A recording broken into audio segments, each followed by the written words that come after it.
मैं भदंत आनंद मास्टर, राष्ट्रीय अध्यक्ष अखिल भारतीय भिक्षु महासंघ, इस समय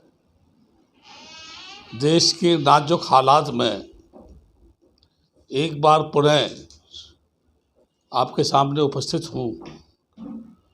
अपनी पीड़ा को लेकर, अपने दर्द को लेकर, जिस दर्द से उत्पीड़ित देश की जनता त्राह त्राह कर रही है।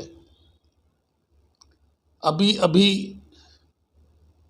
यह बात वायरल हुई कि आज तक टीवी चैनल पर एंकरिंग का कार्य करते हुए कार्यरत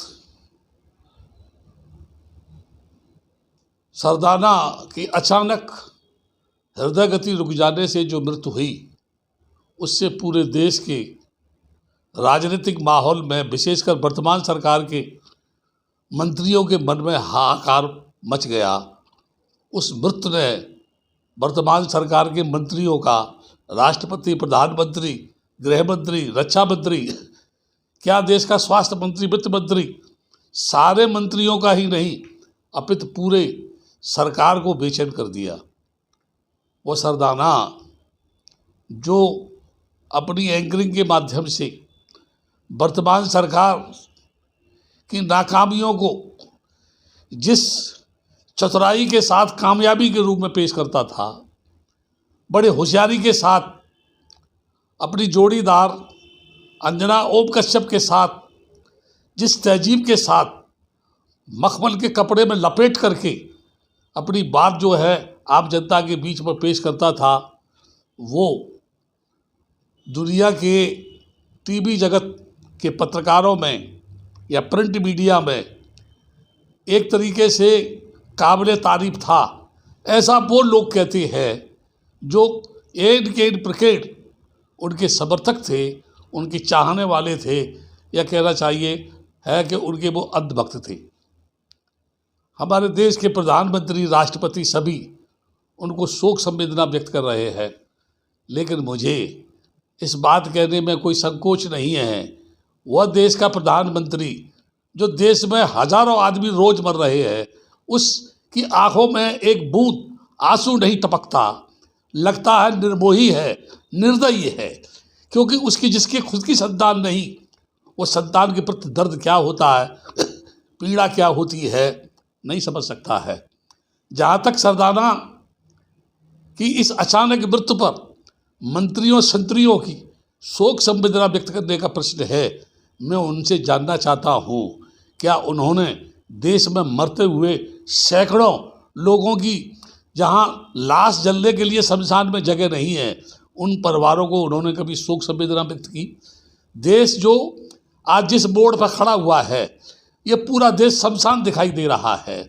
गाल बजा रहे हैं राजनीति के नेता, गाल बजा रही है ये सरकार, झूठ पर झूठ बोलती चली जा रही है। हमने ये व्यवस्था कर दी है, अब कोई तकलीफ नहीं होगी, अब कोई परेशानी नहीं होगी, लेकिन मौत रुकने का नाम नहीं ले रही, निरंतर जारी है। कब किस घर में से किसको उठाएगी, कब कौन मरेगा, इसकी कोई गारंटी नहीं है। मैं ये कहना चाहता हूँ, काश हमारे देश के इन टीवी के एंकर्स ने या प्रिंट मीडिया के पत्रकारों ने देश की उस वास्तविक हालात को लोगों के सामने रखा होता, उस वास्तविक परिस्थिति से लोगों को अवगत कराया होता, लोगों को बताया होता कौन गलत कौन सही है, कौन देशद्रोही है, कौन देश हित में कार्य कर रहा है, कौन झूठे आरोप लगा रहा है, कौन देश को बेच रहा है, कौन देश को ठग रहा है, कौन देश को लूट रहा है, तो मैं समझता हूँ आज हमारे देश के जो भूखे नंगे लोग हैं वो जागरूक होते। ये कितने हंसी की बात है, ये कितने दुख की बात है, ये कितनी, यानी मेरे को तो बात करते करते मेरे मन के अंदर हिंसा जन्म लेने लगती है, लेकिन भगवान बुद्ध का अनुयायी होने के नाते से मैं जागरूक होकर के अपने चित्त के माध्यम से उस हिंसा के ऊपर कंट्रोल करके अहिंसात्मक पथ पर चलने का प्रयास कर रहा हूँ। इसलिए मैं कह रहा हूँ, ये हमारे देश के राजनीतिक नेता, वर्तमान सरकार के नुमाइंदे जो यहाँ हजारों लोग मर रहे हैं, उनकी लाश पर खड़े होकर के राजनीति का तांडव कर रहे हैं। ये उनकी लाश पर बैठ कर के राजनीति यानी गोटियां फेंक रहे हैं। ये उनकी लाश पर बैठ कर के चुनावी रंग बिरंगे ख्वाबों में लोगों को जो है ले जाने का काम कर रहे हैं, झूठे आश्वासन दे करके लोगों को ठगने का काम कर रहे हैं। यही नहीं, ये देश को बेचने का काम कर रहे हैं। वो बाबा रामदेव जो कभी गाल बजाता था, कभी कहता था रामन स्वामी नायकर होता तो आज मिल जाता तो मैं इतना उसको मारता, कभी कहता था मैं काला धन लाऊंगा, बल्कि मैं ये कहूँगा ये वर्तमान सरकार की नुमाइंदगी का असली नुमाइंदा तो वही है जिसने लोगों के सामने झूठ सच बोल करके इस वर्तमान सरकार को ला करके खड़ा कर दिया और आज खुद बदमाश व्यापार में लगा हुआ है, लोगों को ठगने में लगा हुआ है। जो योग से बीमारी को ठीक कर रहा था, आज वो दवा के माध्यम से लोगों को ठीक करने की बात कर रहा है। मैं समझता हूँ क्या रामदेव तेरे पातंजलि उस संस्थान में कोई ऐसी दवा नहीं है जो इस बीमारी से देश को निजात दिला दे। हमारे देश में इतने ऋषि मुनि सन्यासी हैं जो गाल बजाते बाज नहीं आते। राम मंदिर के लिए कितने साधु सन्यासी आंदोलन कर रहे थे।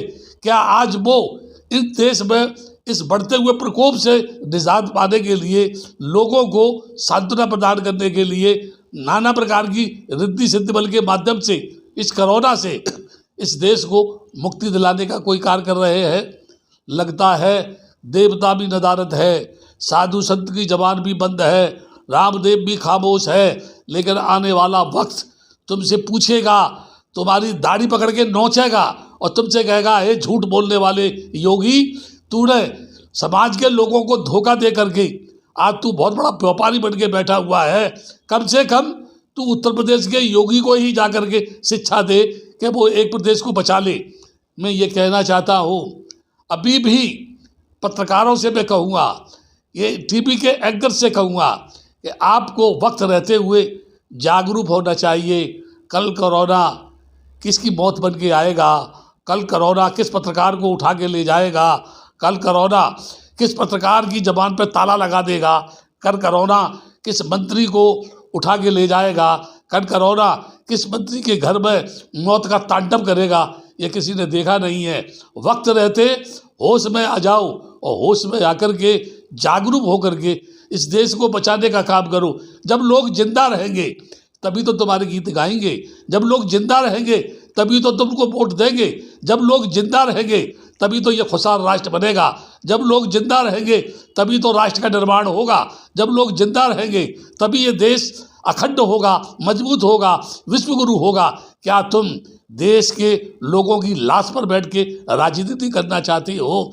हे नेताओं, हे प्रधानमंत्री, हे राष्ट्रपति, तुमको मैं शिक्षा देना चाहता हूँ, तुमको मैं ये प्रेरणा देना चाहता हूँ, तुमको ये प्यार के दो शब्द देना चाहता हूँ। बड़े बड़े शहंशाह थे, हजरत आदम नबी से नीचे जमी के चल बसे, तो नूह किश्ती मान मल्ला यार वो भी चल बसे। जिनका जबी पे था लश्करों फौजिया, दिल के अरमा दिल में रहे यार वो भी चल बसे। आज हम उनके चलने का करते हैं भैया, लोग कल हमसे कहेंगे यार वो भी चल बसे। बड़े बड़े शहंशाह, बड़े बड़े राजा, वो भी अपने मन की मुराद को पूरा नहीं कर सके। उन्होंने भी लाख कोशिश की, तलवार के बूते पर वो अपने शासन को स्थापित नहीं कर सके। वो अपनी दादागिरी पर, लठ के बूते पर, फरेब के बूते पर, 420 के बूते पर, झूठ के बूते पर लोगों को लाश बिछाने की, उनकी लाशों के ऊपर बैठ करके उन्होंने अपने साम्राज्य को स्थापित करने की कोशिश की, लेकिन वो भी जहन्नम में चले गए।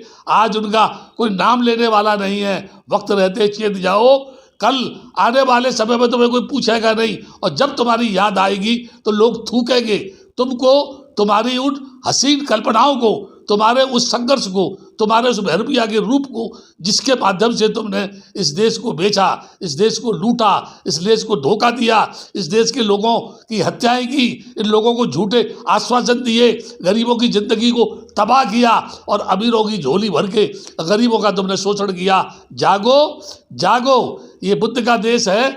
अभी भी सन्मार्ग पर आकर के बची हुई जिंदगी के माध्यम से देश को बचाने का काम करो तो निश्चित रूप से तुम्हारी पूजा होगी। नहीं, वो दिन दूर नहीं कि जहाँ कहीं भी तुम जाओगे लोग तुमको जूते लेके खड़े दिखाई देंगे और तुमसे पूछेंगे, जवाब दो, तुमने हमारे साथ ये गद्दारी क्यों की। इन्हीं शब्दों के साथ मैं पुनः सभी नेता से कहूँगा, तुम सरदाना के गीत गाओ और खूब अच्छे ढंग से गाओ, लेकिन कम से कम जो हजारों लोग मर रहे हैं उन परिवारों को लिए भी शोक संवेदना के 2 शब्द कहो, नहीं तो इतिहास तुम्हें माफ़ नहीं करेगा। मैं कह रहा हूँ, ये एक धम्मगुरु की आवाज़ है। देश के समस्त साधुओं से, देश के समस्त लोगों से अपील कर रहा हूँ, आओ हम सब मिलकर के इस देश को बचाने का काम करें, नहीं तो ये देश जहन्नम बन जाएगा। इसके नाम लेने वाले नहीं रहेंगे, तब ये विश्व गुरु कैसे बनेगा। आओ होश में आ जाओ और देश को बचाने का काम करो। झूठी शान शौकत और लाशों पर बैठकर राजनीति करने वाले लोगों, अब अपनी झूठी राजनीति को बंद करके इंसानियत को बचाने का काम करो।